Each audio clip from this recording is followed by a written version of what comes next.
مظبوط.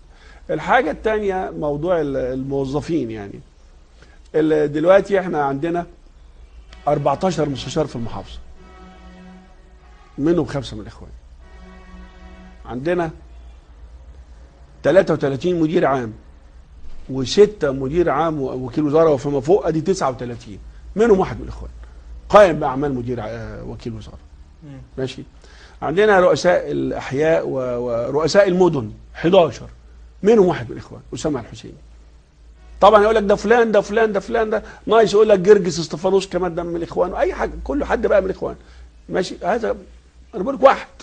طب لماذا كل هذه عندنا نواب رؤساء المدن، نواب رؤساء المدن وسكرتيري المدن اكثر من 33، ورؤساء الاحياء اكثر من 40 منهم 5 من الاخوان.